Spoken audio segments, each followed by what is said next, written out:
So today we will be starting from question number 50, where because we yesterday we were talking about question number 49 and we have discussed till question number 49. Today we will be starting with question number 50. So let's have a good read of the question first, what it says, and then we will proceed to the solution. So it says that a 10 million liter per day MLD, which is like being this unit being taken by Shruti ma'am. So 10 million liters per day, MLD means million liters per day. This you have to remember that what MLD stands for. So it is million liters per day. That has to be remembered.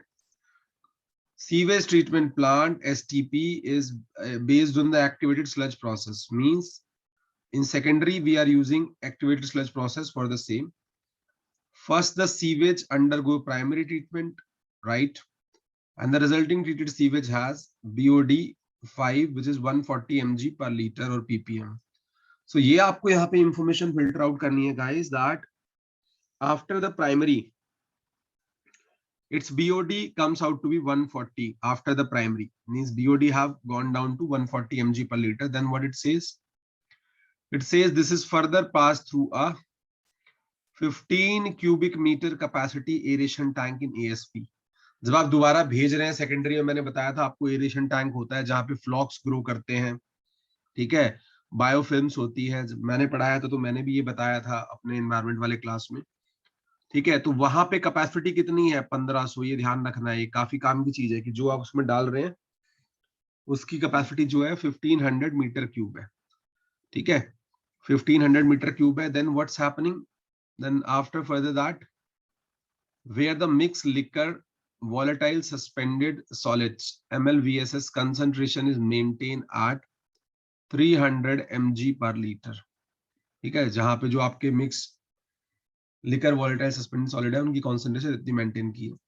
The concentration of the BOD of the treated sewage is 5 mg per liter. यहां से जब treat होके आ रहा है secondary के बाद से ASP से होता हुआ तो 5 mg per liter. आपसे पूछ रहा है food to microorganism ratio F/M. ये जब मैं पढ़ा रहा था इस बार भी, लास्ट टाइम भी मैंने बताया था आपको F/M रेशियो का, वो जो पीपीटी मैं दिखा रहा था उसमें मेंशन था, ठीक है. But let's go to the whiteboard first and then we will be doing this question, ठीक है ना. इसको एक बार देखते हैं फटाफट से. तो पहले को कुछ हम पिन पॉइंट कर लेंगे क्या क्या इंफॉर्मेशन यहाँ पे मेंशन है. व्हाइट बोर्ड विजिबल है मेरा? हाँ. तो आपको कह रहा है जी 10 मिलियन लीटर पर डे का जो मेरा है प्लांट है. ये क्वेश्चन नंबर 50 हो गया आपका.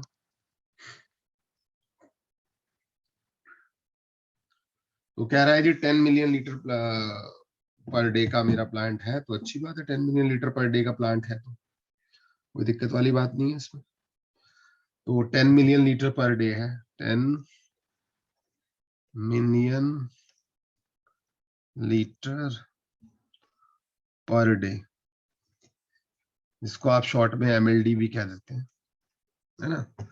तो इतना MLD का मेरा जो है वो सीवेज ट्रीटमेंट प्लांट है. इसका लीटर में अगर लिखूंगा तो कितना होगा भाई, that will be 10 into 10 to the power 6. 1 million में 10 to the power 6 लीटर होते हैं. तो इतना लीटर पर डे आ गया. ये तो सबको समझ में आ रहा होगा. और आफ्टर जब प्राइमरी ट्रीटमेंट मेरी BOD है after primary, so after primary मेरी BOD कितनी है, after primary BOD 5 days comes out to be 140 mg per litre. एक इंफॉर्मेशन ये दी हुई है. फिर इंफॉर्मेशन एक और ये भी दी हुई है कि जो मेरा एरेशन टैंक है, जो कैपेसिटी है एरेशन टैंक की, कैपेसिटी ऑफ एरेशन टैंक, वो आपको दी हुई है 1500 मीटर क्यूब. अब अगर आपको इसको लीटर में लिखना है तो आपको ये पता होता है कि जी 1 litre is 10 to the power -3 metre cube. तो 1 मीटर क्यूब होता है जी 1000 लीटर. तो इतना मीटर क्यूब कितना हो जाएगा 15, ठीक है, into 10 to the power 3 litre. क्या यहाँ तक क्लियर है? पहले बताओ, इतनी इंफॉर्मेशन सिंप्लीफाई हुई है जो क्लियर है? पहले यहाँ तक बताओ क्या इतनी इंफॉर्मेशन क्लियर है कि नहीं है? यहाँ तक किसी को कोई डाउट पेश आ रहा हो तो बता दो भाई. क्लियर है ना? हाँ. चलो अगले पेज पे चल रहे हैं, अगले पेज पे चल रहे हैं गाइस, अगले पेज पे आ गए हम, we are going to the next page. अब क्या है, एक चीज आपको दी हुई है इसमें, जो mix liquor volatile suspended solid है उनकी कॉन्सेंट्रेशन भी दी हुई है। मिक्स लिकर, ठीक है, मिक्स लिकर वॉलेटाइल, ठीक है, सस्पेंडेड सॉलिड, ठीक है, MlVSS जो दिया हुआ है, mix liquor suspended solid MlVSS, that is equal to 3000 mg per litre. अब आपसे फाइनली पूछा है कि रेशियो बताओ, F/m रेशियो। F/m रेशियो क्या होता है? Food to microorganism ratio. अब पहले इसको समझो थोड़ा सा। जो F/m रेशियो है आपका, ठीक है, that is basically nothing, that is food to microorganism ratio. अब जब इस तरह का सीवेज ट्रीटमेंट आप प्लांट कर रहे हैं, ठीक है, तो भाई आपको एक बात तो ध्यान देनी है ना, जो मेरा माइक्रो ऑर्गेनिज्म वो किस पे फीड करेगा। जो मैं उसको सीवेज ट्रीटमेंट प्लांट में सेकेंडरी में भेजूंगा उसमें न्यूट्रिएंट है, हमने बात की थी। सेकेंडरी में जो न्यूट्रिएंट है उसमें हमने बात करी थी कि जी सेकेंडरी के जो न्यूट्रिएंट होते हैं वो डिपेंड करेंगे, और वो क्या कौन डिसाइड करेगा, उसको डिसाइड कौन करेगा कि कितनी उसकी बीओडी है प्राइमरी के बाद, उसकी प्राइमरी के बाद कितनी बीओडी है, क्योंकि जितनी बीओडी होगी that is directly proportional to the pollutant load, और उन पोल्यूटेंट को ही तो ईट अप करेंगे ना वो माइक्रोब्स। इज इट राइट और रॉन्ग? इज इट राइट और रॉन्ग? ठीक है, और वो किस बात पे डिपेंड करेगा कि आपका फ्लो कितना है, ठीक है, फ्लो कितना आ रहा है। तो जितना फ्लो आ रहा है इनटू में उसकी जितनी बीओडी है, ठीक है, तो उतना ही तो फूड अवेलेबल होगा ना ऑर्गेनिजम्स को, कि कितना फ्लो आ रहा है आपका लीटर पर डे में और कितनी आपकी बीओडी है, मल्टीप्लाई विद दैट, तो उतना अमाउंट ऑफ वेट, ठीक है, क्योंकि बीओडी क्या है आपकी, बीओडी आपकी दी हुई है एमजी पर लीटर में, बीओडी आपको दी हुई है एमजी पर लीटर में, और फ्लो दिया हुआ है आपको लीटर पर डे में। तो कितना मिलीग्राम ऑफ फूड अवेलेबल है, तो that will be given by flow volume into BOD post primary treatment. तो फूड अवेलेबिलिटी जो है किसको, वो कौन देगा हमारे को, फूड अवेलेबिलिटी कौन देगा कि कितना आपका फ्लो है वॉल्यूम का,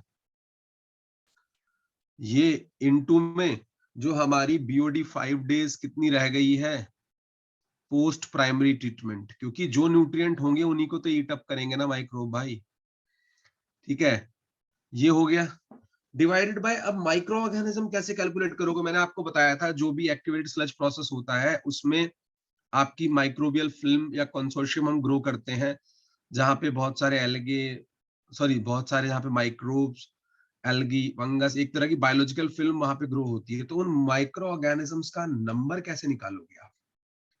एक तो आपको ये देखोगे कि भाई कितनी कॉन्सेंट्रेशन है mix liquor volatile suspended solids की, और उसको मल्टीप्लाई कर दोगे कि कितनी कैपेसिटी है एरेशन टैंक की, उतने ही तो मैक्सिमम माइक्रो ऑर्गेनिज्म वहां ग्रो कर सकते हैं ना, कि भाई जितनी कैपेसिटी है उस एरेशन टैंक की, कितना प्लेस है, और कंसंट्रेशन क्या है उस इनोकुलम की जिसको मैं यूज कर रहा हूँ, जैसे इनोकुलम हम यूज करते थे।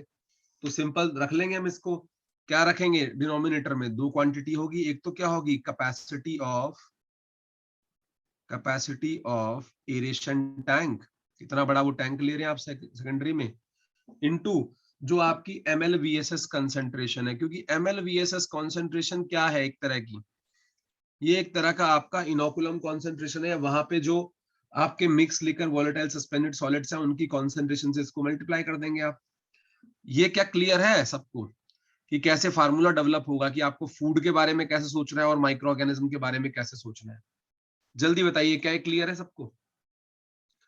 जल्दी बताओ भाई, जल्दी फटाफट, क्योंकि बेसिक अंडरस्टैंडिंग अगर आपकी सीवेज ट्रीटमेंट प्लांट्स के टूवर्ड्स अच्छी है तो आपको ये क्वेश्चन मुश्किल नहीं लगेगा, ठीक है, ठीक है, ये मुश्किल नहीं लगेगा। अब क्या है, अब तो बस कुछ नहीं है, अब तो डाटा रखना है।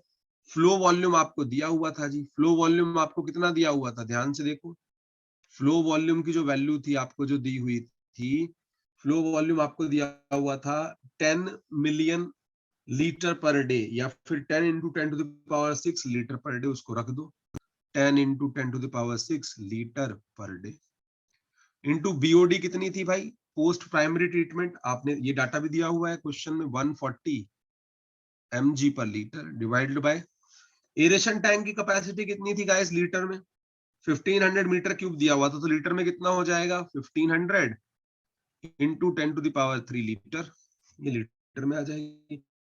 और माइक्रो ऑर्गेनिज्म की कॉन्सेंट्रेशन कितनी हुई है ml/VSS कितना दिया हुआ है 3000 mg पर लीटर, ये कैंसिल हो गई यूनिट mg पर लीटर, यहाँ पे लीटर से लीटर कैंसिल हो गया, ठीक है। ये 30 30 60 60 कैंसिल हो गए, ये 2 और ये कैंसिल हो गए, तो आपको आ गया ऑलमोस्ट 14/15, यहां से सॉल्व होके आ गया 14/15।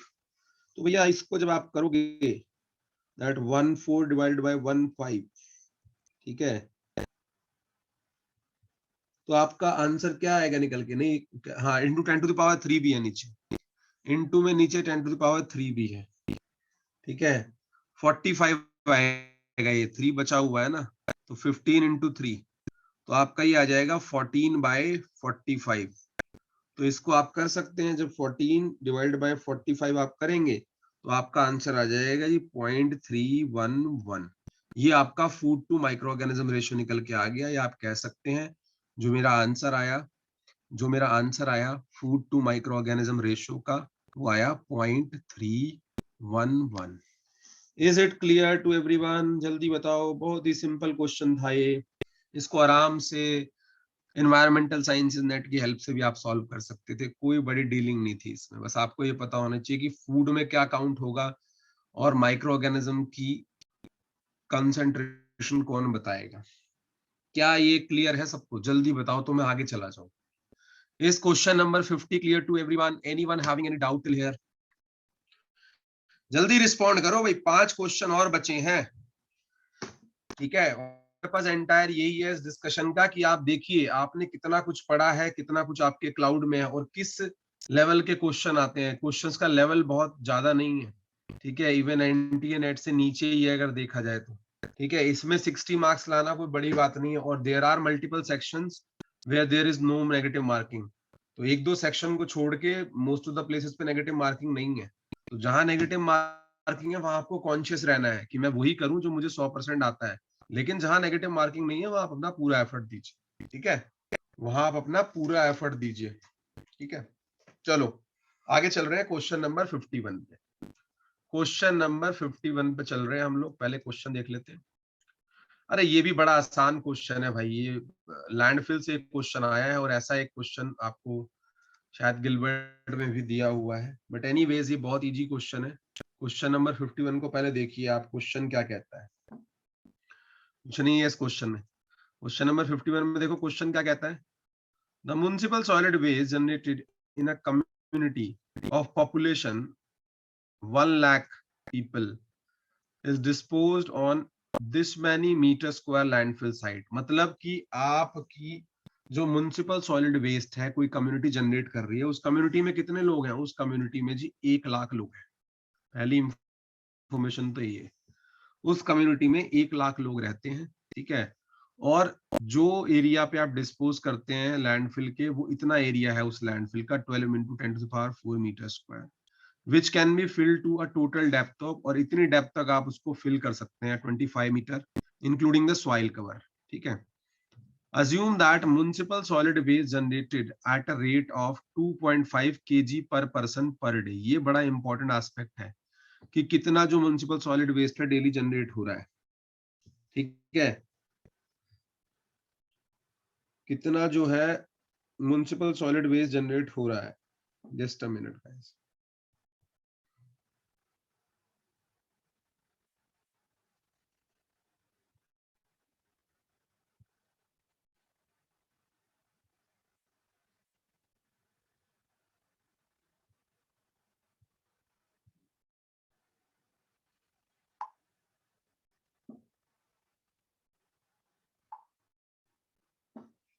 ठीक है जी,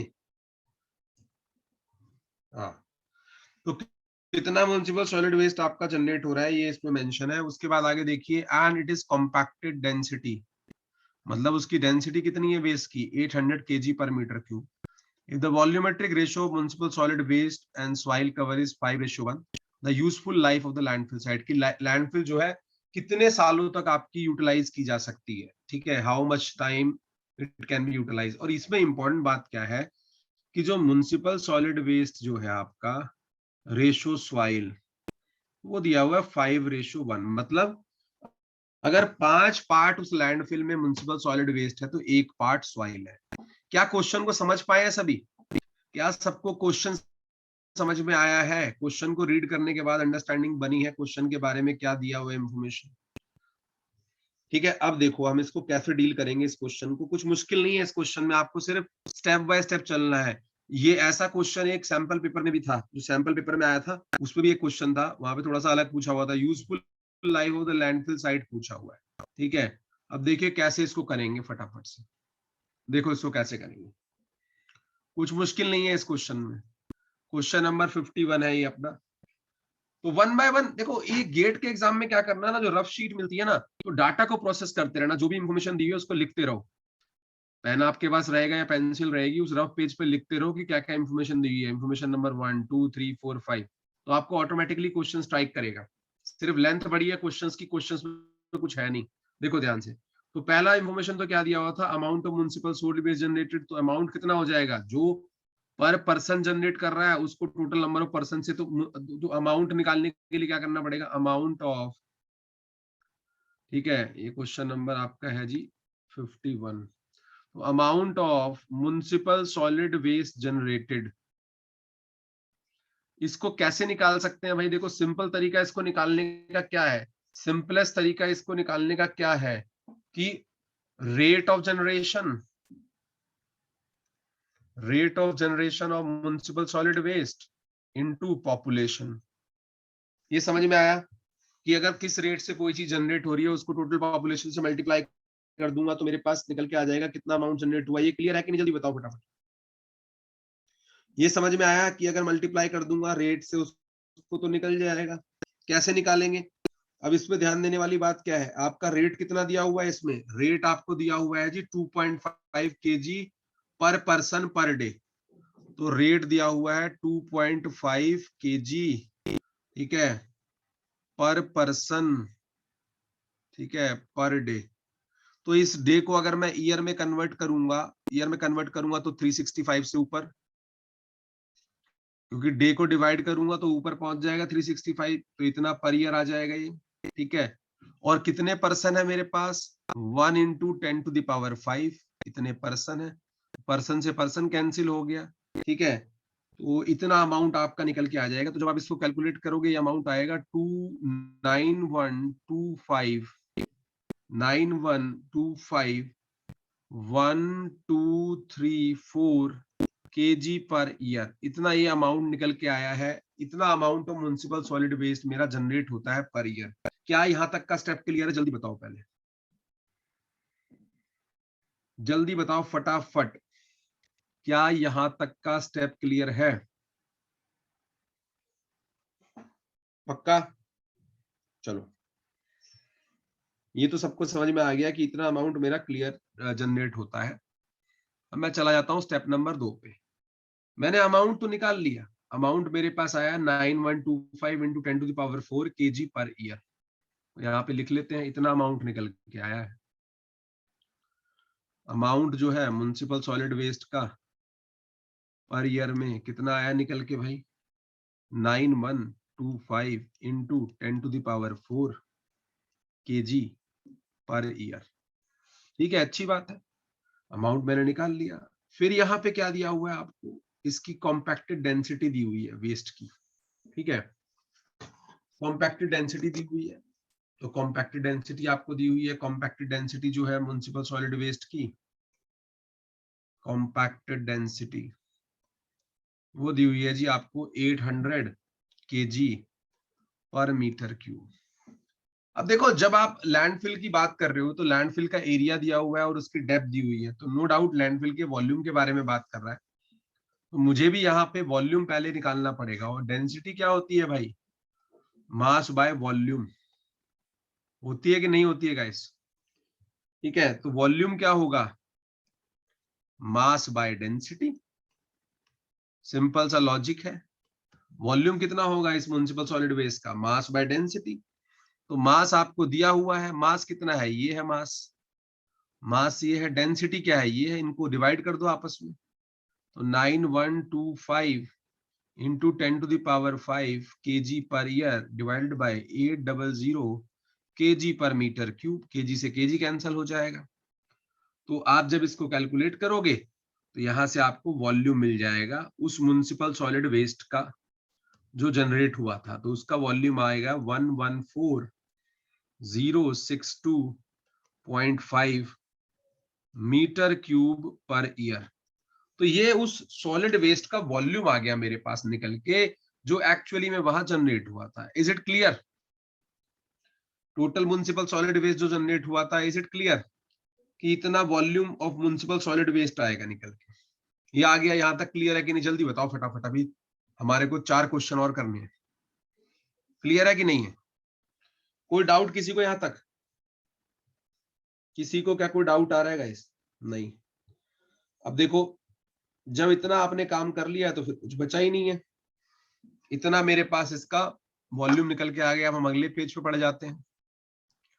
अगले पेज पे जब हम बढ़ जा रहे हैं, लेकिन आप एक बात को और ध्यान रखें कि जो वहां पे वॉल्यूमेट्रिक रेशो दिया हुआ था, वॉल्यूमेट्रिक रेशो दिया हुआ था वहां पे, ठीक है, वॉल्यूमेट्रिक रेशो दिया हुआ था, वो कितना था? Volumetric ratio in the municipal solid waste क्या रहा था गाइस? वो था 5:1 कि municipal solid waste to that of soil, वो है 5:1। तो अगर कोई आपसे कहेगा कि इसमें रेशो बताओ हमें म्युनिसिपल सॉलिड वेस्ट का, तो टोटल कितना हो गया? 6। टोटल कितना हो गया? 6, 5 + 1, टोटल आ गया 6। तो इसमें म्युनिसिपल सॉलिड वेस्ट का रेशो कितना आएगा गाइस? 5/6। और सॉइल कितना पार्ट रहेगी?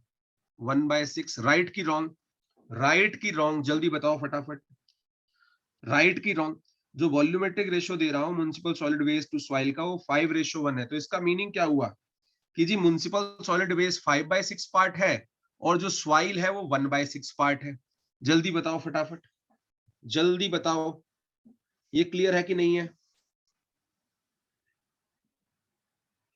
बिल्कुल, पर ईयर कैलकुलेट करना जरूरी है। पर ईयर कैलकुलेट करना जरूरी है, क्योंकि आपसे क्या पूछा हुआ है कि जी कितना ईयर्स आएगी उसकी लाइफ। देखो ऑप्शन में, देखो ऑप्शन में, देखो बरका गुप्ता, जो क्वेश्चन आप देखोगे उसमें ईयर्स में पूछी हुई है लाइफ। बरका गुप्ता को क्लियर है? जो क्वेश्चन में पूछी हुई है ईयर्स में पूछी हुई है डियर। है पर डे कहां से पूछी हुई है? कौन सा क्वेश्चन देख रहे हो आप? क्वेश्चन नंबर 51 देखो आप। Useful life of the landfill site is dash years.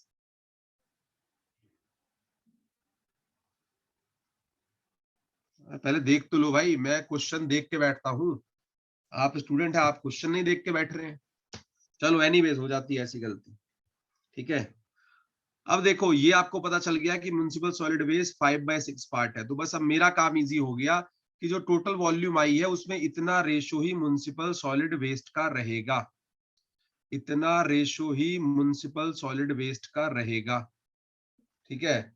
जो रेशो आई है actual volume of the landfill site है, ठीक है, उसमें जो रेशो आएगी वो इतनी ही आएगी, ठीक है ना? अच्छा चलते हैं। अब वॉल्यूमेट्रिक रेशो के बाद एक्चुअल वॉल्यूम कितना होगा लैंडफिल का जो रिक्वायर्ड होगा? देखो एक्चुअल वॉल्यूम क्या होगा लैंडफिल का? Actual volume of landfill, actual volume क्या रहेगा लैंडफिल का? ध्यान से देखो भाई, वो कितना रहेगा? जो पहले वॉल्यूम निकाला था हमने 114062.5, ठीक है ना?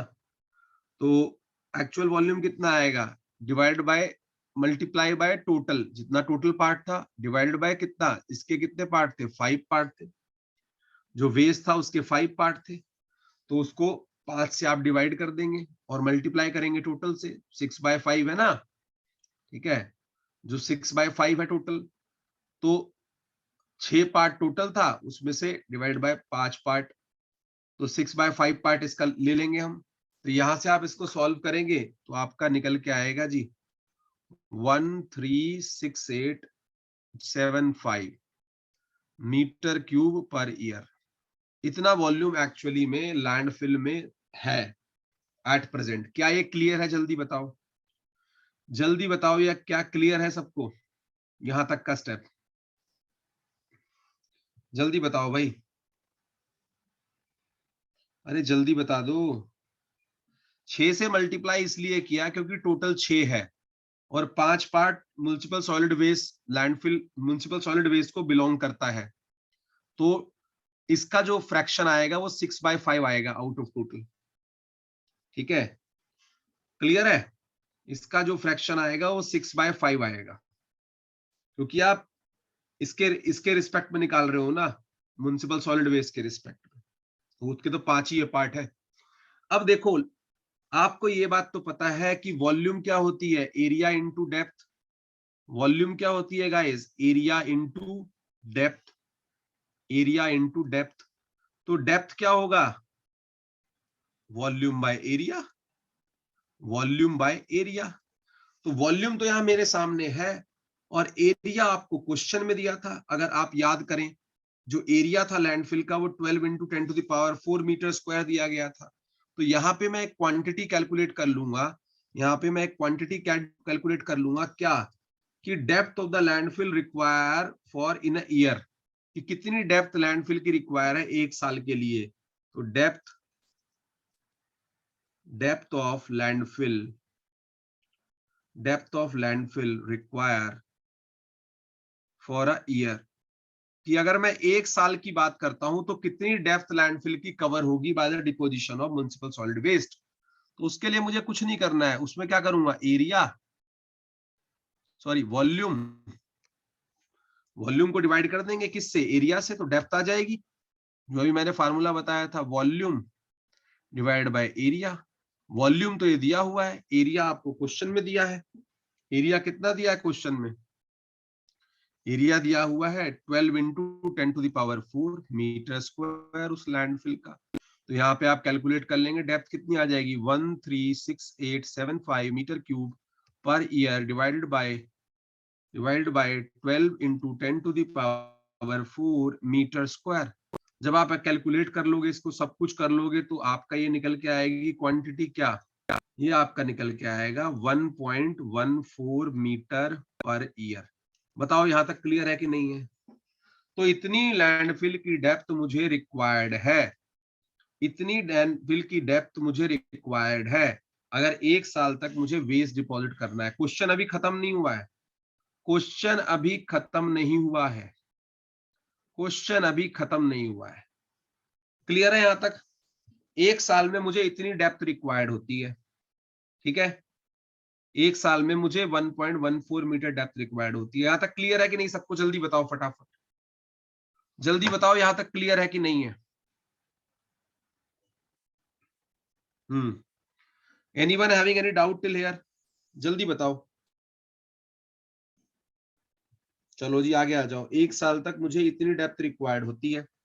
अब आगे चलते हैं। आपसे क्या पूछा था कि कितने यूजफुल ईयर तक कर पाएंगे अगर मेरी लैंडफिल की जो डेप्थ है वो 25 मीटर है, वो 25 मीटर है टोटल डेप्थ जो है। तो यहाँ पे जब आप ये कैलकुलेट करेंगे ना गाइस, कि नंबर ऑफ ईयर्स और यूजफुल लाइफ ऑफ लैंडफिल, ये कैसे कैलकुलेट करेंगे? नंबर ऑफ ईयर्स और यूजफुल लाइफ ऑफ लैंडफिल। तो वो जब कैलकुलेट करूंगा तो मैं कैसे करूंगा? टोटल डेप्थ जो मुझे गिवन है, टोटल डेप्थ जो मुझे लैंडफिल की गिवन है, divided by depth of the landfill require in 1 year, divide by depth of the landfill require for 1 year. Simply मेरे पास टोटल ईयर आ जाएंगे। कैसे आएंगे? टोटल डेप्थ कितनी दी हुई है? 25 मीटर। उसको डिवाइड किससे करेंगे? 1.14 से, क्योंकि इतनी depth metre per year required थी, तो ईयर चला जाएगा ऊपर। तो आपका अप्रोक्सीमेटली 21.92 ईयर आएगा, which is equal to 22 years.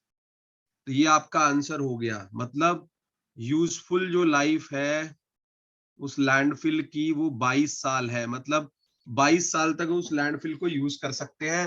That landfill can be utilise up to 22 year, up to 22 year. 22 metre की जो लैंडफिल है वो 22 ईयर तक यूज हो सकती है। Is it clear to everyone?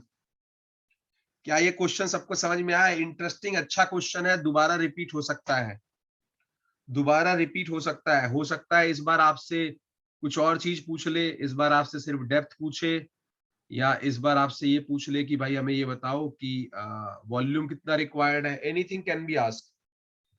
अच्छा क्वेश्चन है ये बहुत। यहां तक क्लियर है सबको?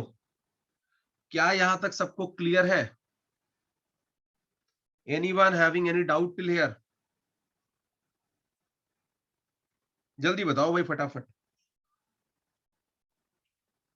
अरे सेकंड लास्ट स्टेप में कितना है भैया? आप ये मान लो आप 5 रुपए, आपका जो खर्चा है वो 20,000 रुपए पर ईयर है खर्च करने की कैपेसिटी। आपसे पूछता है 10-20 लाख रुपए कितने साल में खर्च कर दोगे? अरे इससे पहले वाले स्टेप में कुछ है ही नहीं। मैं बोल रहा हूं कि जी ये वाला स्टेप कह रहे हो ना आप, 6/5 वाला, 6/5 वाला कह रहे हो? भैया देखो क्या है कि इसमें जो वेस्ट का कंपोजिशन है बॉस, वो तो कितना है, 5 पार्ट है ना। तो उससे डिवाइड करोगे आप और मल्टीप्लाई किससे करोगे? टोटल, टोटल कंपोजिशन कितनी है, इतनी, और इसका रेशो कितना है, 5। तो यही तो मल्टीप्लाई करेंगे ना 6/5 पे, क्योंकि ये वॉल्यूम किसका है, लैंडफिल का। लैंडफिल में दोनों चीजें काउंट है, लैंडफिल में वेस्ट भी काउंट है और सॉइल भी काउंटेड है। लैंडफिल में दोनों काउंटेड है, वेस्ट भी काउंटेड है, सॉइल भी काउंटेड है। ठीक है, तो वेस्ट का रेशो कितना होगा, 6 पार्ट, और सॉइल का कितना है, ठीक है, तो ये 6/5 हो जाएगा ना। टोटल 6 है, उसमें से ये कितना है, वेस्ट 5 है। समझ में आई बात? अरे बरखा गुप्ता को क्लियर है कि नहीं है, जल्दी बताओ। ठीक है, चलो आगे। ये क्वेश्चन आपका हो गया, अच्छा क्वेश्चन है, दोबारा आ सकता है, इसको ध्यान में रखना भाई। वैसे तो मैं आपको पीडीएफ दूंगा ही, ठीक है, कोई दिक्कत वाली बात नहीं है, और इसमें भी मैंने सारे स्टेप क्लियर करे हैं आपके। तो जो साथ साथ कर रहा है उसको तो पीडीएफ की रिक्वायरमेंट भी नहीं है, वो तो ऐसे ही सॉल्व कर लेगा। ठीक है, वैसे भी पीडीएफ आपको मिल जाएगी, कोई इसमें दिक्कत वाली बात नहीं है इनमें। लेकिन क्वेश्चनों में ऐसा कुछ है नहीं कि पीडीएफ चाहिए, और रिकॉर्ड्स आपके पास है ही, तो अपना रिकॉर्ड से आप आराम से कर सकते हो। क्लाउड का यही फायदा होता है। क्लाउड का फायदा आखिरी में समझ में आता है कि कोई कॉपी पेन कुछ भी ना हो तो कहीं भी बैठ के मैं पढ़ सकता हूँ। ठीक है, चलो आगे चलते हैं। अब अगला क्वेश्चन बड़ा ही इंटरेस्टिंग और कॉमन सेंस का क्वेश्चन है, क्वेश्चन नंबर 52। ये बहुत ही बेसिक और कॉमन सेंस का क्वेश्चन है, इसमें कोई भी हार्डकोर मैथमेटिक्स, कोई भी हार्डकोर कॉन्सेप्ट नहीं है। देखो क्वेश्चन नंबर 52 को देखो क्या कहता है, पहले क्वेश्चन अच्छे से पढ़ो, क्वेश्चन पढ़ते ही आपको आंसर मिल जाएगा। कहता है a mechanized stationary container system is proposed for waste collection from a commercial area। एक एरिया है जहां से एक मशीनाइज स्टेशनरी कंटेनर सिस्टम लगा हुआ है, जो कूड़ा उठाने वाली गाड़ियां होती है। ठीक है, the container unloading time is 1.1 hour per container. तो एक कंटेनर को अनलोड करने में 0.1 आवर लगते हैं। ठीक है, there are 2 container at each location. हर एक लोकेशन पे 2 कंटेनर है। ठीक है, हर लोकेशन पे 2 कंटेनर है। ठीक है ना। And the drive time between the 2 location is 0.2 hour. और एक जगह से दूसरी जगह जाने में जब हम वेस्ट कलेक्शन करते हैं, मान लो आप यहां से कलेक्ट कर रहे हो, ठीक है, उसके बाद किसी दूसरी जगह से कलेक्ट कर रहे हो, दोनों जगहों के बीच का जो ट्रेवल टाइम है वो 0.2 आवर है।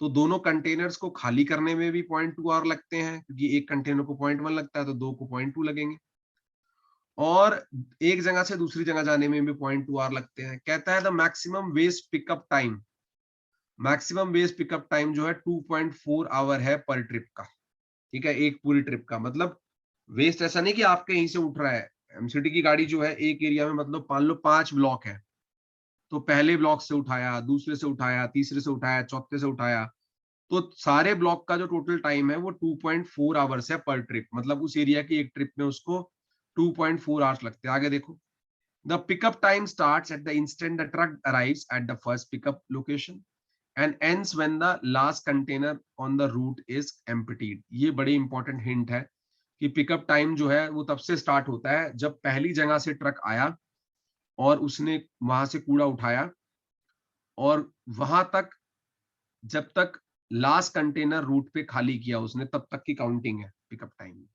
The maximum number of location which can be covered in a trip by collection vehicle. बस इसमें आंसर आपका आ जाएगा। कैसे? देखो बड़ा इजी क्वेश्चन है, ठीक है। अब मैं चल रहा हूँ व्हाइट बोर्ड पे, पहले इसका डायग्राम बढ़ाएंगे बड़ा मजेदार सा। ये क्वेश्चन मेरे को बड़ा अच्छा लगा, तो 52 क्वेश्चन है, बड़ा अच्छा क्वेश्चन है।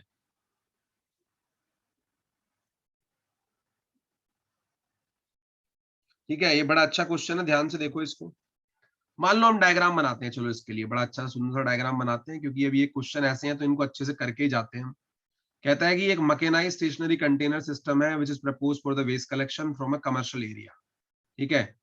और the container unloading time is 0.2 hour per container. मान लो मेरी कोई ये लोकेशन है, लोकेशन ए, इसमें लिखते रहना जो जो मैं बताऊंगा। मान लो मेरी लोकेशन है लोकेशन ए, और जी यहाँ पे क्या है, यहाँ पे 2 कंटेनर है साहब, 2 कंटेनर है यहाँ पे। बना लो, कंटेनर भी बना देता हूँ, क्या बड़ी बात है मेरे लिए। टूल एक से एक है ही हमारे पास। एक ये पहला कंटेनर, एक ये दूसरा कंटेनर। अब समझो जरा, सवाल को समझो, सवाल को समझो। इस एक कंटेनर को खाली करने में लगते हैं जी 0.1 आवर, इसके 0.1 आवर और इसके 0.1 आवर, तो टोटल टाइम कितना हो गया यहाँ पे? 0.2 आवर हुआ कि नहीं हुआ इन दोनों को खाली करने का? जल्दी बताओ फटाफट मुझे, मुझे जल्दी बताओ। इन दोनों को खाली करने में 0.2 आवर लगेंगे कि नहीं लगेंगे? अगर एक में 0.1 लगता है तो जल्दी बताओ। राइट और रॉन्ग, राइट और रॉन्ग, राइट और रॉन्ग, ठीक है। चलो, अब मेरी गाड़ी जो थी, जो मेरी गाड़ी थी, जो मेरी कूड़े वाली गाड़ी थी, वो यहां से आगे निकल ली। जो मेरी कूड़े वाली गाड़ी थी उसने साइट बी को चूज करना शुरू कर दिया। चलो जी, आगे चला गया। मैं दूसरी जगह पे आ गया, मैं दूसरी जगह पे आ गया, मैंने यहाँ का कूड़ा इकट्ठा स्टार्ट करना किया। ये साइट बी है जी, ये साइट जो है बी साइट है। और ध्यान देने वाली बात है, इसमें ये भी मेंशन है कि जब आप ए से बी पे जाते हो तो वो जो ट्रेवल टाइम है, there is a 2 container each location and the drive time between the 2 location is 0.2 hour. ये जो ड्राइव टाइम है ए से बी का, ये जो ड्राइव टाइम है ए से बी का, ये भी 0.2 आवर है। क्या ये बात क्लियर है सबको? जल्दी बताओ, ड्राइव टाइम भी कितना है? 0.2 आवर। जल्दी बोलते रहो फटाफट, राइट की रॉन्ग? ड्राइव टाइम भी 0.2 आवर है। क्लियर है? राइट की रॉन्ग? चलो, अब देखो, जब ड्राइव टाइम भी 0.2 आवर है, फिर ऐसे ही ये साइकिल चलती रहेगी। यहाँ बी है, उसके पास भी 2 कंटेनर होंगे, 2 डब्बे होंगे, वो खाली होंगे पहले। एक ये रहा, एक ये रहा। ये 2 कंटेनर बी को भी खाली करवाने हैं, चलो भाई तुम्हारे भी कर देते हैं खाली। एक ये रहा, एक ये रहा। बड़ा अच्छा क्वेश्चन है, समझने वाला क्वेश्चन है। तो इसमें भी जी, इसमें भी 0.1 आवर इसका और 0.1 आवर इसका। टोटल टाइम यहाँ भी 0.2 आवर खर्चा हो गया दोनों डब्बों को खाली करने में, कूड़ा खाली करने में। अब मेरी गाड़ी जो है आगे चली गई।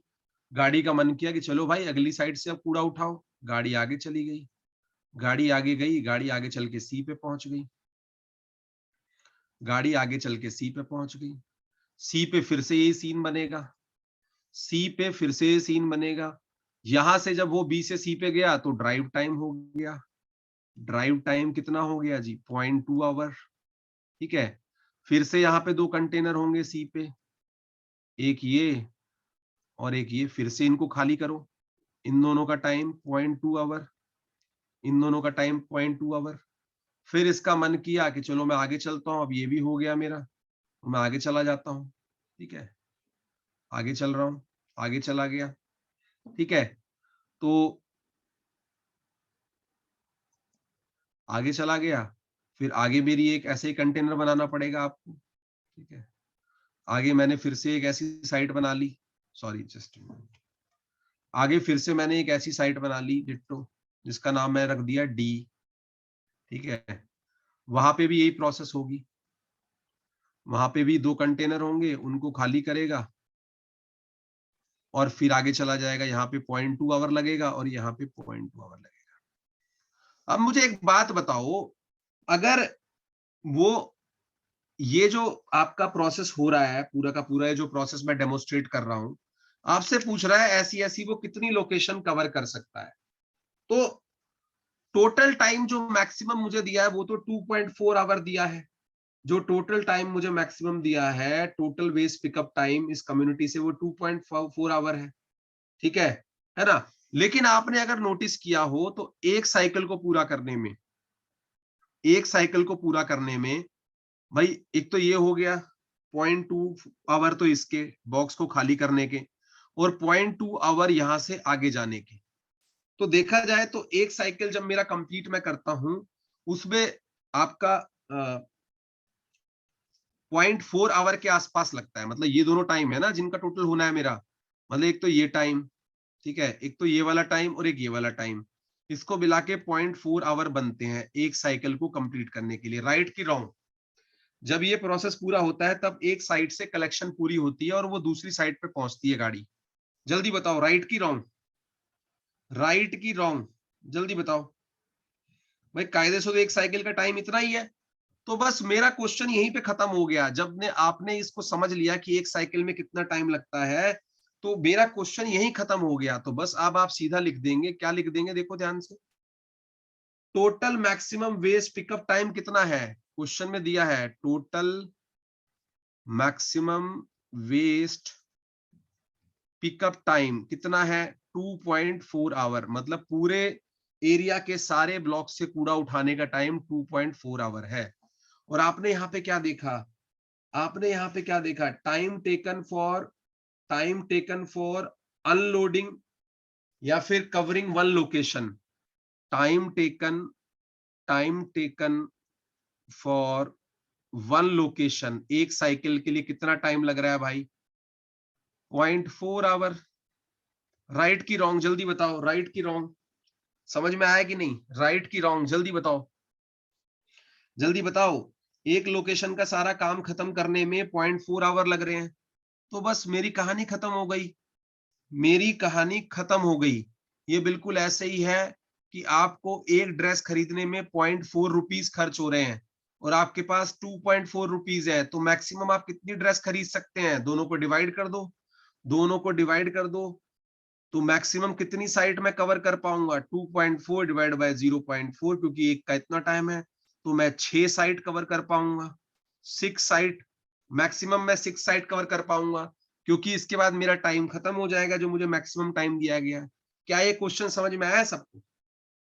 तो मैं 6 लोकेशन कवर कर पाऊंगा, मैं टोटल 6 लोकेशन कवर कर पाऊंगा, उससे ज्यादा मैं कवर नहीं कर सकता। जैसे ही 6 लोकेशन मेरी पूरी होगी, मेरा मैक्सिमम पिकअप टाइम खत्म हो जाएगा। ये बिल्कुल ऐसे ही है कि आपके मदर या फादर ने आपको 500 रुपए दिए और आपको कहा कि आपको सब्जी भी लानी है, आपको यहाँ से ट्रेवल भी करना है, आपको खाना भी पैक करा के लाना है, आपको ये भी करा के लाना है, तो कितनी एक्टिविटी आप कर पाएंगे जो पर एक्टिविटी पे पैसा लगेगा।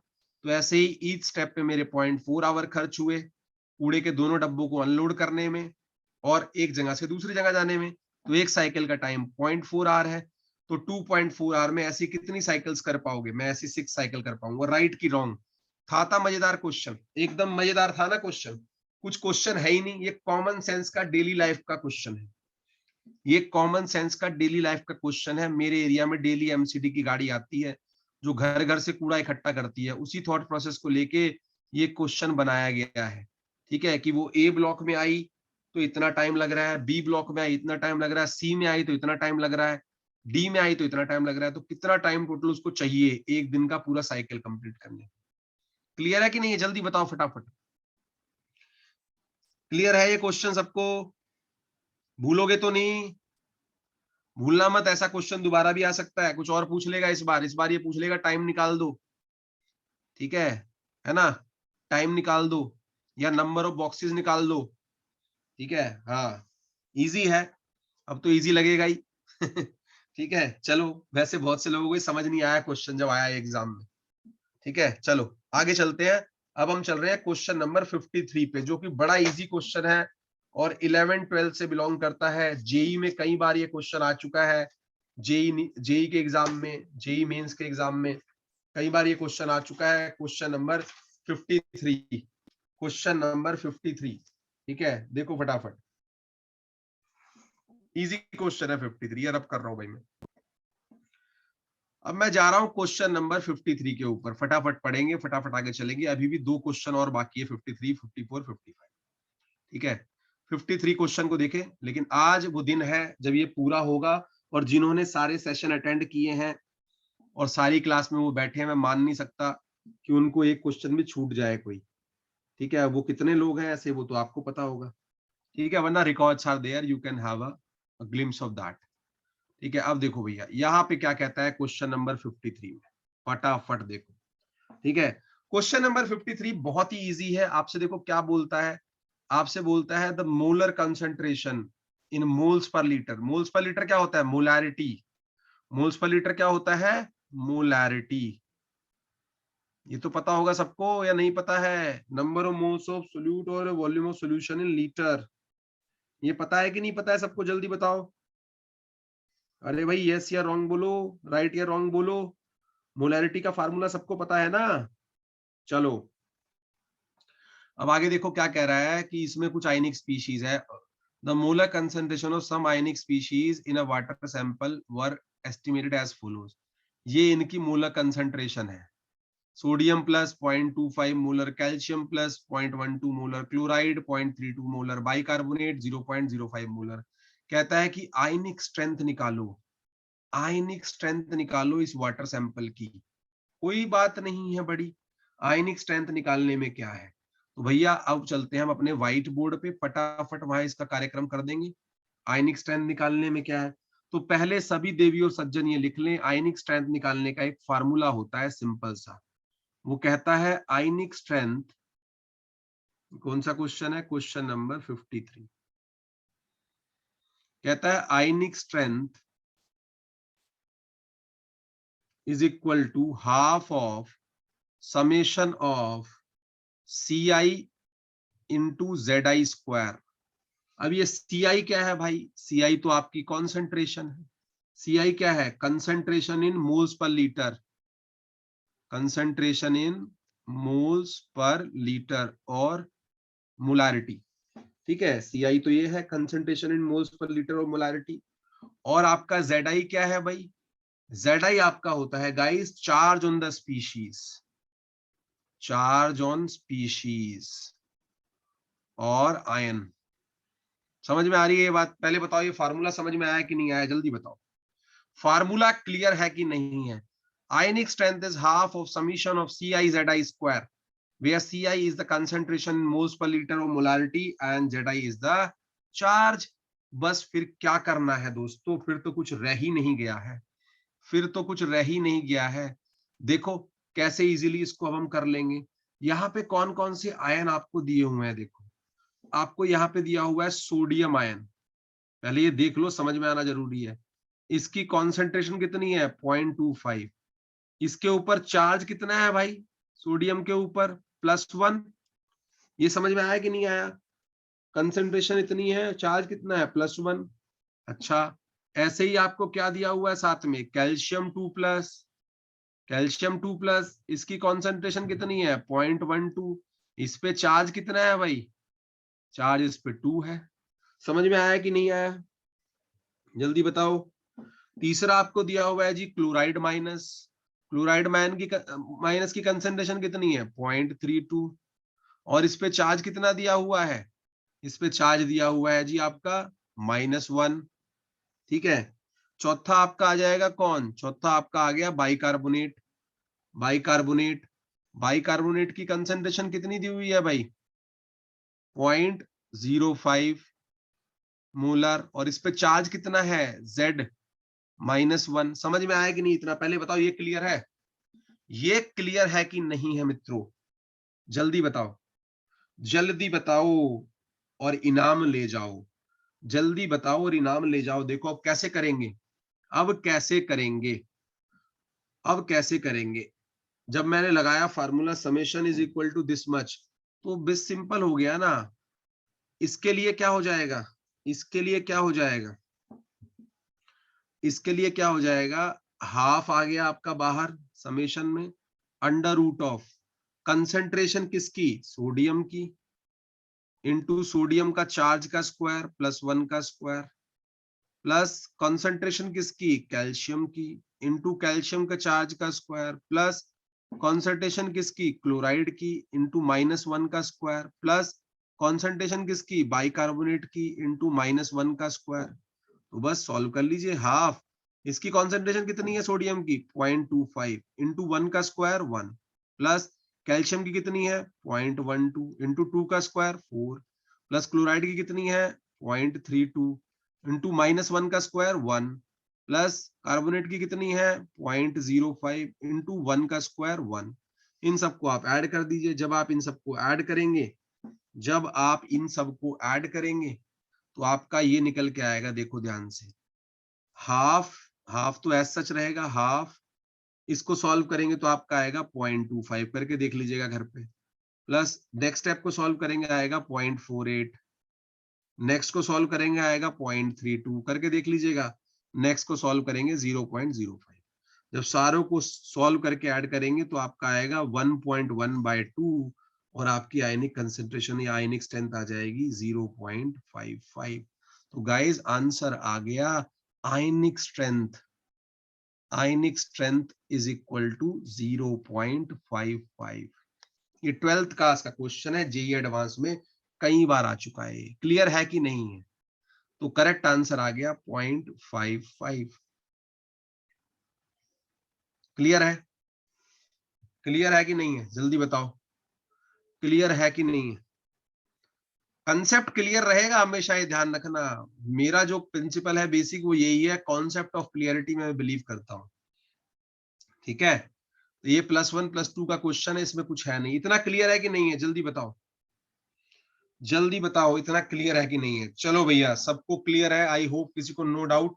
अगले क्वेश्चन पे आ जाते हैं। सेकंड लास्ट क्वेश्चन है हमारे सेशन का ये, इसको मैंने रब कर दिया और अब मैं अगले क्वेश्चन पे आ गया जिसका नंबर है 54। और ये क्वेश्चन तो आपने 11th-12th में खूब सॉल्व किए हैं और ऐसा क्वेश्चन एनटीए नेट में भी मल्टीपल नंबर ऑफ टाइम्स आ चुका है। तो कोई ये ना बोले कि जी कहां से आया, अरे आया तो यहीं से भाई, आपने किया ही नहीं तो हम क्या करें। देखो क्वेश्चन नंबर 54 को देखो देवियों और सज्जनों। ठीक है, question number 54 says what, excess amount of solid calcium sulfate was added to a pure water sample pH 7 so that some solid remain undissolved at the equilibrium। ठीक है, अच्छी बात है। The solubility product of calcium sulfate is this much। The solubility product of the calcium sulfate is 2 into 10 to the power -5 mole square liter 2 liter square per liter square। The molar concentration of sulfate ion in this water sample at equilibrium will be। अरे भैया इस question में क्या है, इसमें कुछ नहीं है क्वेश्चन में, ये तो बहुत ही इजी क्वेश्चन हो गया बॉस, बहुत ही इजी क्वेश्चन हो गया। देखो सॉल्व करेंगे व्हाइट बोर्ड पे फटाफट से, कुछ नहीं करना, ये वही 11th-12th का क्वेश्चन है जब फिजिकल इक्विलिब्रियम और आयनिक इक्विलिब्रियम आप पढ़ते थे। देखो समझो, पूरे क्वेश्चन के इसकी मैं जो है डाइसेक्शन करूंगा। कैल्शियम सल्फेट आपके पास सॉलिड है और आपने इसको डिसॉल्व कर दिया वाटर के अंदर, तो ये क्या बनाएगा, ये बनाएगा जी कैल्शियम 2+ प्लस ऑफ सल्फेट 2-। बनाएगा कि नहीं बनाएगा भाई, जल्दी बताओ फटाफट, जल्दी बताओ गाइस, जल्दी, राइट की रॉन्ग, जल्दी बताओ, जल्दी बताओ, जल्दी जल्दी बताओ। क्लियर है इतना? अब क्या रह गया इसमें, अब तो तुम इसको उठा पलट कर दोगे। जब आप इसका, इस रिएक्शन का जब आप इक्विलिब्रियम कांस्टेंट लिखोगे तो क्या लिखोगे, K is equal to concentration of calcium 2+ ion, है ना, into SO4 2- ion divided by calcium sulphate solid. अब ये ध्यान रखते हैं कि जब कैल्शियम सल्फेट सॉलिड है तो इसकी एक्टिविटी तो 1 हो जाएगी और इन दोनों को आप करेंगे मल्टीप्लाई। ठीक है, तो ये क्या हो जाएगा, K into calcium sulphate solid is equal to calcium 2 plus plus sulphate 2 minus. और ये जो क्वांटिटी होती थी गाइज, यही तो हमारा KSP होता था। इसी क्वांटिटी को तो हम KSP कहते थे कि नहीं कहते थे? बताओ मुझे जल्दी जल्दी फटाफट बताओ। तो इसकी KSP क्या हो गई? इसकी KSP हो गई calcium 2 plus into sulphate 2 minus. हुई कि नहीं? जल्दी बताओ जल्दी बताओ। ठीक है, अभी सवाल खत्म नहीं हुआ, ये तो आपको समझाने के लिए कि किसी भी रिएक्शन का KSP लिखते कैसे हैं, किसी भी रिएक्शन का KSP लिखते कैसे हैं। ठीक है, अब आप आ जाओ वापस, अब आप आ जाओ वापस अगली शीट पे। तो गाइस, जब आपको पता चल गया कि ये रिएक्शन इस तरह से हो रही थी, जहां पे कैल्शियम सल्फेट जो था सॉलिड, वो calcium 2 plus plus sulphate ion में डिसॉल्व हो रहा था। ठीक है, ये सब 11th-12th का फंडा है। डिसॉल्व हो रहा था और इसकी जो KSP आई वो क्या आई? Calcium 2 plus concentration into sulphate. अब ध्यान देने वाली बात है, अगर इसकी सॉल्युबिलिटी एस थी, इसके नंबर ऑफ मोल्स एस थे, तो इनके भी एस होंगे, दोनों के होंगे कि नहीं होंगे? जल्दी बताओ। मैंने एस मान लिया, इसके नंबर ऑफ मोल्स अगर एस थे कैल्शियम सल्फेट के, क्योंकि 1:1 है ना, 1 मोल कैल्शियम सल्फेट से 1 मोल कैल्शियम 2 प्लस आयन और 1 मोल सल्फेट आयन मिल रहा है, तो एस एस लेंगे। या मान लो कि कैल्शियम सल्फेट के मोल अगर एक्स थे, तो इनके भी एक्स एक्स होंगे। जल्दी बताओ फटाफट।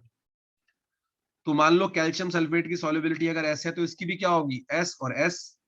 क्लियर? राइट की रॉन्ग? जल्दी बताओ फटाफट, जल्दी बताओ, राइट की रॉन्ग? ये आपने खूब किया हुआ है, ये मैं खूब करवाता हूँ इन्वायरमेंटल केमिस्ट्री में, नेट JRF वाले बैच में। ठीक है, खूब इन्वायरमेंटल केमिस्ट्री में करवाया जाता है आपको, तान्या मैडम ने भी करवाया, मैंने भी करवाया इन्वायरमेंटल केमिस्ट्री में कई बार।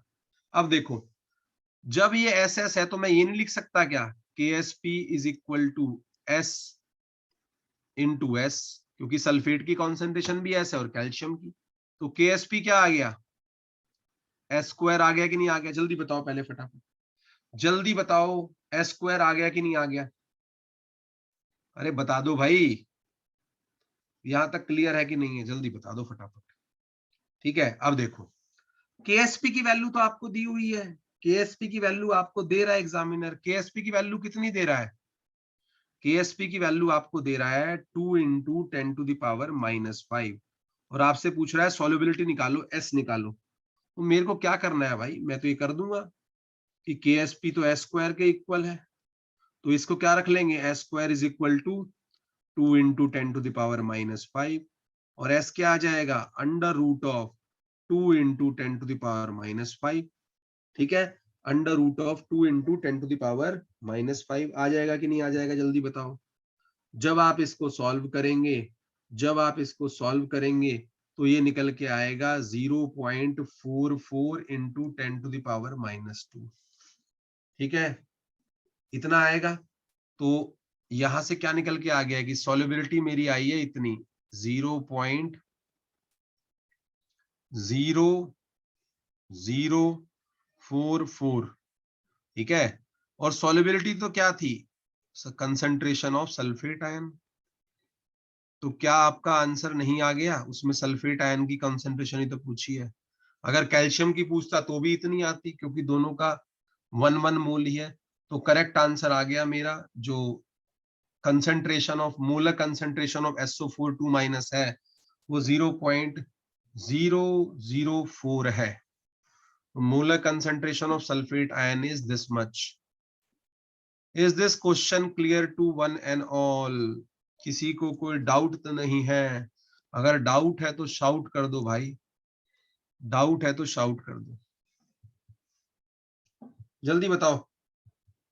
अगर डाउट है तो शाउट कर दो, डाउट मुझसे पूछ लो, डाउट लेके मत जाओ। ऐसा क्वेश्चन आपको एग्जाम में दोबारा भी आ सकता है on the concept of solubility product. ऐसा क्वेश्चन आपको दोबारा भी आ सकता है। ठीक है, n नंबर ऑफ क्वेश्चन हमारे स्टडी मटेरियल में भी और गिलबर्ट में भी दिए हुए हैं, तमाम इस तरह के जो हमको कराते हैं, आपको असाइनमेंट में भी दिए हुए हैं इन्वायरमेंटल केमिस्ट्री के। ठीक है, क्लियर है कि नहीं? जल्दी बताओ फटाफट, ये क्लियर है कि नहीं है? जल्दी बताओ, is it clear to everyone?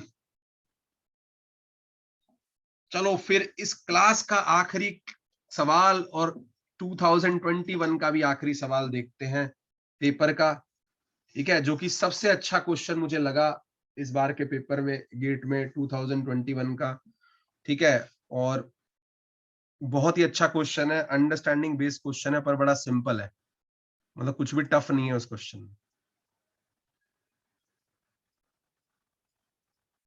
देखो फटाफट, आखिरी सवाल है सेशन का, और ऑलमोस्ट ये डिस्कशन हमारा फिर कंप्लीट हो जाएगा।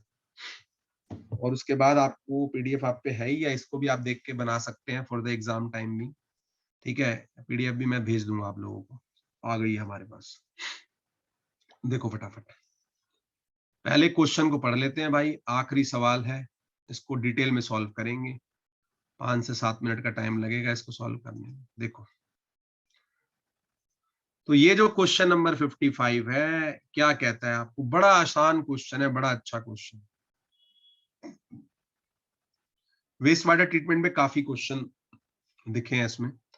कहता है a facultative pond system for sewage treatment consist of 2 pond in a series, कि एक फैकल्टेटिव पॉन्ड सिस्टम है सीवेज ट्रीटमेंट के लिए, जिसके अंदर 2 पॉन्ड बनाए हैं हमने, और दोनों के दोनों सीरीज में है। जैसे रेजिस्टेंस आपका सीरीज में होता है ना, ऐसे, जस्ट अ मिनट, ऐसे रेजिस्टेंस गाइस आपका सीरीज में होता है, एक लगा उसके बाद दूसरा लगा, ऐसे ही 2 पॉन्ड है मेरे, और जो सीरीज में लगे हुए हैं, एक के बाद एक लगे हुए हैं, and I want to treat the waste water with the help of these pond. ठीक है, ठीक है जी, अच्छी बात है, कोई दिक्कत नहीं है उसमें, क्या हमें प्रॉब्लम है। The hydraulic retention time HRT of each pond is 6 days। हर एक पॉन्ड में ये जो है वेस्ट वाटर जो है 6 दिन स्पेंड करता है। 6 दिन पहले वाले के लिए है, और 6 ही दिन दूसरे वाले में लगेंगे। डायग्राम दोबारा भी बनाऊंगा इसको, एक में 6 दिन रखा जाएगा, दूसरे में 6 दिन रखा जाएगा, ठीक है। अभी डायग्राम दूसरा बनेगा इसका।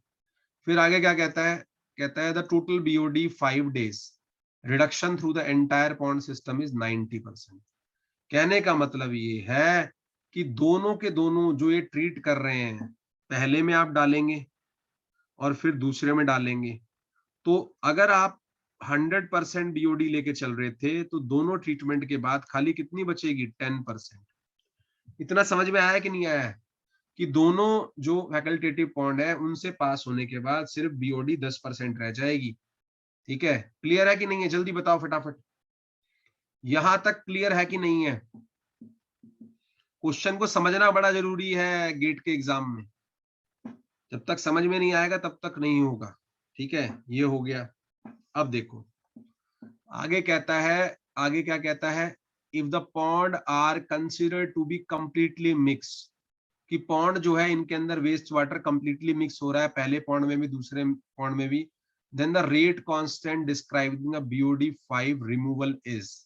कहने का मतलब ये है कि रेट कांस्टेंट निकालो आप, ठीक है ना, रेट कांस्टेंट निकालो BOD 5 days का, जो आप पढ़ते थे ना, जो आप पढ़ते थे, क्या पढ़ते थे, ठीक है, क्या पढ़ते थे भैया, वहां पे एक रेट कांस्टेंट पढ़ते थे ना, ठीक है, क्या पढ़ाया जाता था उसमें, 1 - e⁻ पढ़ते थे कि नहीं पढ़ते थे, 1 - e⁻ पढ़ाया जाता था ना ये। BOD 5 is equal to BODU divide by 1 - e⁻ वही रेट कांस्टेंट है ये, ठीक है ना। और क्या कह रहा है लास्ट में, एक लाइन बड़ी तकड़ी है हिंट में, assume that the rate constant is same for both the ponds, कि जो रेट कांस्टेंट इसका है वही रेट कांस्टेंट दूसरे का है, तो निकालो आप, रेट कांस्टेंट आपको निकालना है। अब देखो, अब मैं जा रहा हूं इसको सॉल्व करने के लिए, और इसका मैं ब्लॉक डायग्राम बनाऊंगा बड़ा सुंदर सा, उसके बाद आपको ये खुद ही समझ में आ जाएगा। मान लो मेरे पास 2 इस तरह के पॉन्ड है गाइस, मान लो मेरे पास 2 इस तरह के पॉन्ड है, ये पॉन्ड 1, ठीक है, और ये सीरीज में कनेक्टेड है दूसरे पॉन्ड से, ये पॉन्ड नंबर 2, ठीक है। ये मैं दिखा रहा हूं ऐसे सुपरफिशियल डायग्राम, दोनों आपस में कनेक्टेड है, ठीक है। अगर यहाँ पे 100 थी BOD, तो जब वो BOD 5 days, तो जब वो यहाँ से पास होती, यहाँ से पास होती, यहाँ से बाहर निकलती, तो कितनी बचती है, 10%। क्या इतनी बात समझ में आई, क्या इतनी बात समझ में आई? ठीक है, अब देखो, अब ध्यान से देखो, और यहाँ पे कितने दिन लगे थे? 6 डेज यहाँ दिए और 6 डेज यहाँ दिए, ठीक है ना? 6 डेज यहाँ दिए, 6 डेज यहाँ दिए। अब देखो क्या है, मान लो कि मैं ये मान के चल रहा हूँ कि इसकी कॉन्सेंट्रेशन इनिशियली जो थी, इसकी कॉन्सेंट्रेशन इनिशियली थी C0, जो भी इसके अंदर वेस्ट वाटर मैंने लिया या जो भी बीओडी ली वो इनिशियल थी C0, और फाइनल थी मेरी CN, ठीक है, CN। समझ में आ रही है बात? मैं इनिशियल को मान रहा हूँ C0 और फाइनल को मान रहा हूँ CN। या आप ये भी लिख सकते हो, जो C0 है वो क्या है, मैं लिख दे रहा हूँ यहीं पे। C0 जो है वो क्या है?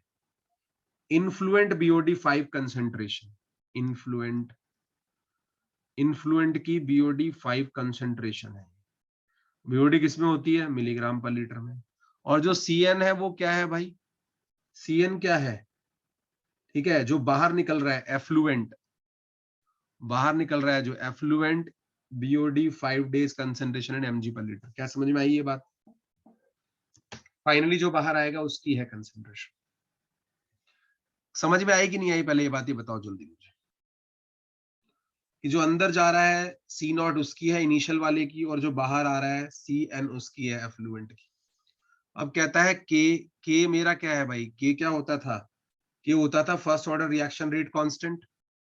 K क्या होता था उसमें? फर्स्ट ऑर्डर, तो आपको याद ही होगा, first order reaction rate constant, अगर आपको याद आ रहा हो, ये K होता था वहां पे जब हम BOD पढ़ते थे ना, that BOD 5 days equal to BOD U upon 1 minus e to the power minus KT, ठीक है? अच्छा, और T क्या है? T क्या है? ठीक है, T क्या है भाई? ध्यान से देखेंगे इसको।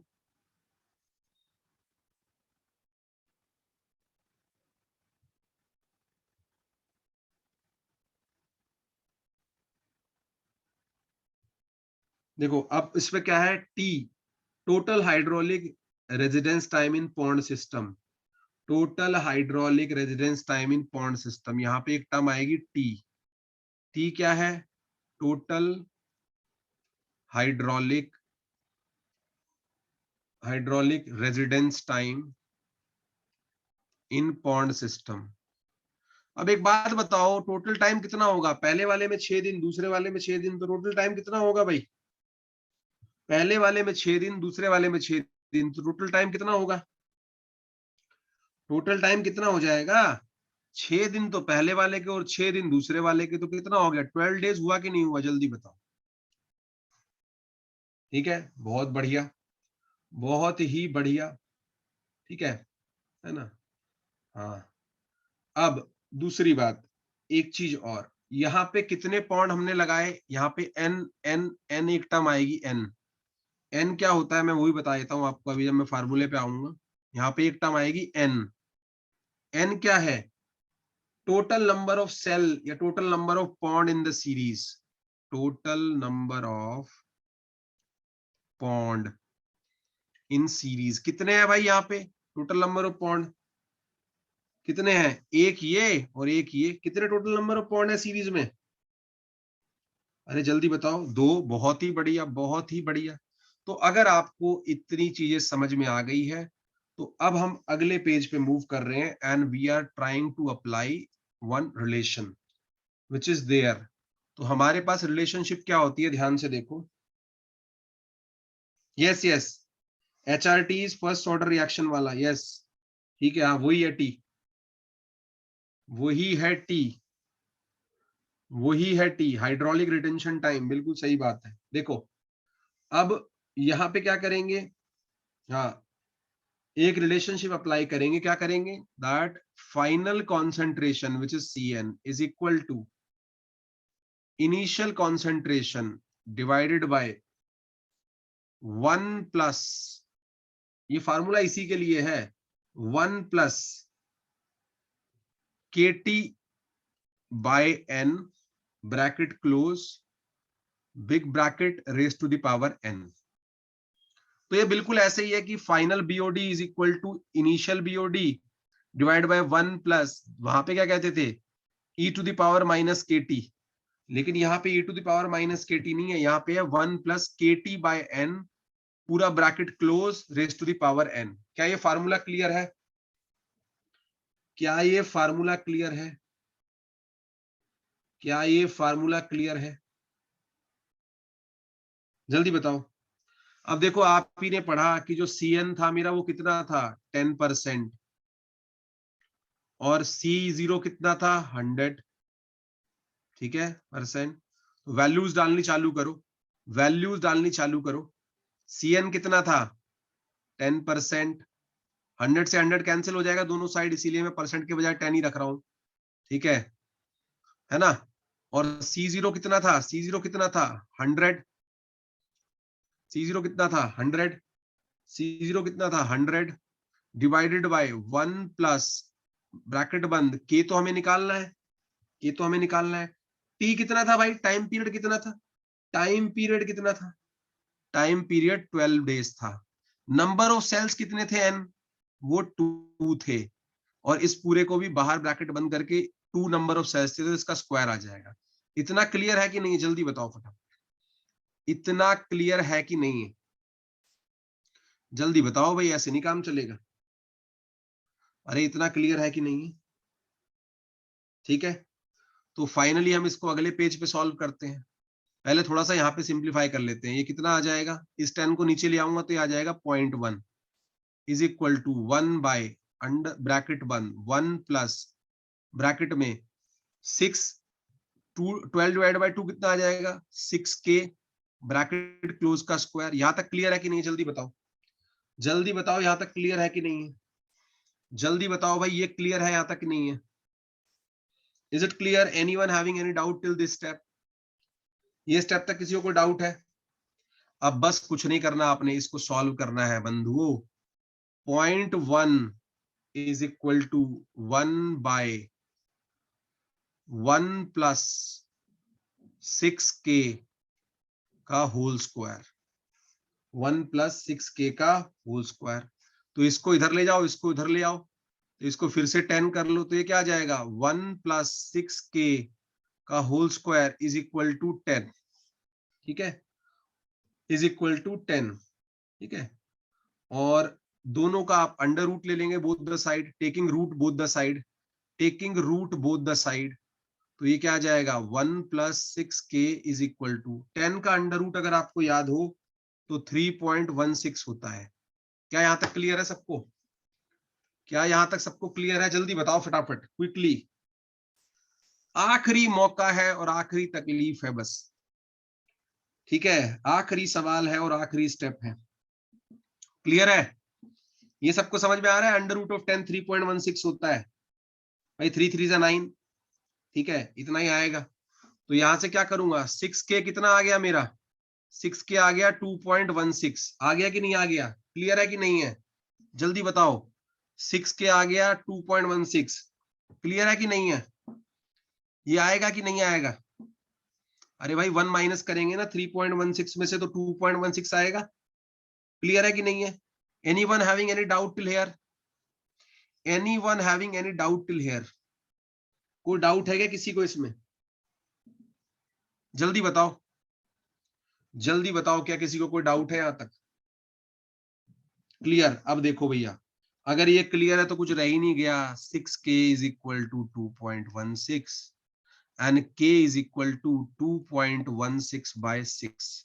तो इसको जब आप सॉल्व करोगे तो k की वैल्यू आएगी देवियों सज्जन 0.36। खेल खत्म, पेपर खत्म, क्वेश्चन खत्म। तो रेट कांस्टेंट k जो है आपका, जो रेट कांस्टेंट k है वो आ गया आपका 0.36।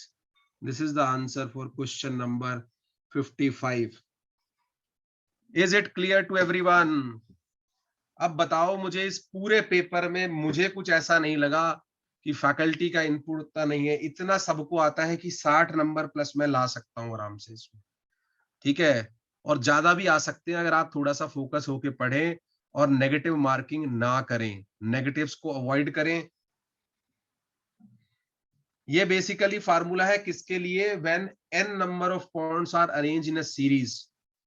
When n number of pond are arrange in the series the design, ये डिजाइन मॉडल होता है किसके लिए, फर्स्ट ऑर्डर काइनेटिक्स, ठीक है। और जब n number of equal size ponds are arrange in a series for the treatment of waste water. Barkha Gupta को समझ में आया, बरखा गुप्ता को समझ में आया है। ये डिजाइन मॉडल है for the first order kinetics applied to the n number of bonds arranged in the series। ये लो फार्मूला, ये लिखा हुआ है, अरे पीडीएफ में दे दूंगा मैं, ये रहा फार्मूला, ये लो। Cn is equal to C not upon 1 plus bracket KT by n, KT by n और पूरा बड़ा ब्रैकेट, ठीक है, raise to the power n, ठीक है। क्लियर है बरखा गुप्ता को, बाकी लोगों को क्लियर है भाई? कोई डाउट हो तो मुझे बता देना, ठीक है। और इस तरह से आपका डिस्कशन जो है कंप्लीट हो गया है, ठीक है। So with this we are done with 2021 GATE environmental science and engineering paper discussion, ठीक है। अब आप आराम से अपने फार्मूले रिवाइज करिए, कुछ भी रिवाइज करिए। अगर आपने रेगुलरली पढ़ा है, क्लाउड से जुड़े रहे हैं, हाँ, पीडीएफ जो है अभी अपलोड कर दूंगा मैं, क्लाउड के ऊपर अपलोड हो जाएगी पीडीएफ आज रात तक, ठीक है। और अगर किसी को हैंड रिटन भी पर्सनली चाहिए होगा तो मुझे मैसेज कर देना, मैं क्वेश्चन बाय क्वेश्चन भेज दूंगा। अगर कोई क्वेश्चन फिर भी आपको ना आए, ठीक है, तो कोई उसमें इश्यू नहीं है। Is this thing clear?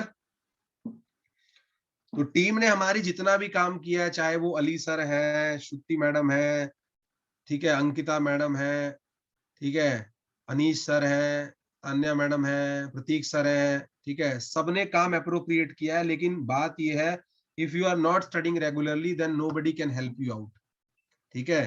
क्योंकि इन्वायरमेंट वाले सेक्शन से इतने क्वेश्चन है इसमें, मेरे को तो एनटी एंड इन्वायरमेंटल साइंस से ही 50% ये पेपर लग रहा है, ठीक है, ठीक है। बाकी का तो क्या मैं कहूंगा। तो पेपर टफ नहीं है, आपको ये एडवाइस है सिर्फ, जिन सेक्शंस में नेगेटिव मार्किंग नहीं है आप उनको फुल अटेम्प्ट करेंगे, ठीक है, ठीक है। जिन क्वेश्चन में नेगेटिव मार्किंग नहीं है आप उनको फुल अटेम्प्ट करेंगे। जहां पे नेगेटिव मार्किंग है, जिस क्वेश्चन में आप 100% श्योर है, आप उसी को करेंगे। Then you can easily score more than 60 mark, बहुत इजीली आप 60 मार्क्स से ज्यादा स्कोर कर सकते हैं, ठीक है। ये रूल अगर आप थंब रूल लेके जाएंगे एग्जाम में तो आप इजीली कर पाएंगे आराम से, कि जो जहां नेगेटिव, हर सेक्शन के ऊपर लिखा हुआ है नेगेटिव है कि नहीं है, कितने मार्क्स का क्वेश्चन है। तो जहां नेगेटिव मार्किंग नहीं है वहां पे आप 100% अटेम्प्ट देंगे, और जहां नेगेटिव मार्किंग है वहां सिर्फ उसे ही करेंगे जो आपको 100% आता है confidence. Why to spoil your time? क्योंकि मैं तो ये नहीं कह रहा, या कोई भी ये नहीं कह रहा कि आपको 100% स्कोर लाना है, ठीक है, ठीक है। लास्ट टाइम शायद टॉपर के भी 76 नंबर या 78 नंबर ऐसे ही कुछ थे, किसी आईआईटी का एमटेक का कोई बच्चा था उसके थे। तो 60 नंबर लाना कौन सी बड़ी खेत की मूली है, इसके अंदर कुछ भी नहीं है, इजीली आ सकते हैं आराम से। इतने सिंपल सिंपल क्वेश्चन आए हुए हैं, जैसे मैं देख रहा हूँ 2-2 मार्क्स में मैचिंग वाले और इस तरह के। तो पेपर का लेवल कुछ नहीं है इसका, ये तो आप लोगों ने बना रखा है क्योंकि आप रेगुलरली पढ़ते ही नहीं उतना जितना पढ़ाई चाहिए, ठीक है। ये कोई सिविल इंजीनियरिंग का पेपर थोड़े नहीं है, इन्वायरमेंटल इंजीनियरिंग का पेपर है। और most of the syllabus is a transformation of what we teach you in environmental sciences net JRF. चाहे वो एयर हो, चाहे वो आपका क्या कहते हैं वाटर हो, उसी में थोड़ी एक्सटेंशन है, चाहे वो आपका नॉइज हो, उसी में थोड़ी एक्सटेंशन है, चाहे ईआईओ हो, लॉ हो, उसी में थोड़ी एक्सटेंशन है, चाहे वो वेस्ट हो, उसी में थोड़ी एक्सटेंशन। फिर बचा क्या?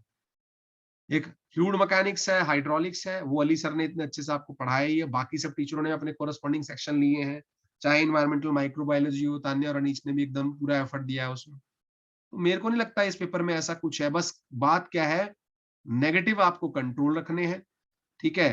तो आप इजीली स्मूथली इसको क्वालिफाई कर सकते हो। लास्ट टाइम आई गेस 38 के आसपास या 37 के आसपास क्वालिफाइंग था जनरल कैटेगरी का।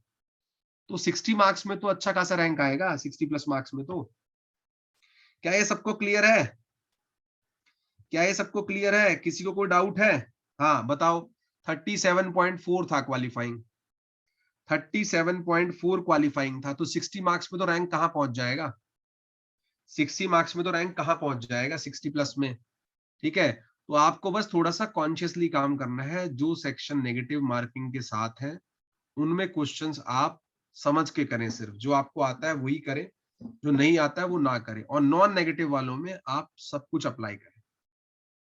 With this my job is done and we are done with the discussion of this paper. इसके बाद भी किसी को कोई डाउट है, आज 4th है, 5th है, कोई भी डाउट है आप पूछिए मुझसे, कोई टेंशन नहीं है रिगार्डिंग दिस पेपर या apart from that other question also. बाकी करिए पेपर को peacefully, that is the requirement. Paper को जो क्वेश्चन को पीसफुली पढ़ेगा या करेगा वो इजीली इसको जीत पाएगा। ठीक है, so with this all the best from my side, और do maintain your calmness and peace of mind. और जहां पे नेगेटिव है वहां पे 100% श्योर वाले ही क्वेश्चन करें। जिन सेक्शन में नेगेटिव नहीं है वहां पे आप कर सकते हैं। क्लियर है? कोई डाउट है किसी को? Anyone having any doubt till here? जल्दी बताओ भाई, किसी को कोई डाउट है? चलो भैया, अगर कोई डाउट नहीं है तो फिर I am taking your permission. Thank you very much for being regular on these classes. I hope it will benefit you in the exam, right? और कोई ऐसा मतलब don't make the phobia of this exam, it's very simple. Just go with peaceful mind. Do only those questions where you are 100% confident. In the sections where you have negative marking, जहां पे negative marking नहीं है वहां पे आप almost सारे question कर सकते हैं ट्राई। ठीक है, चलो, I'll take your permission. Thank you very much.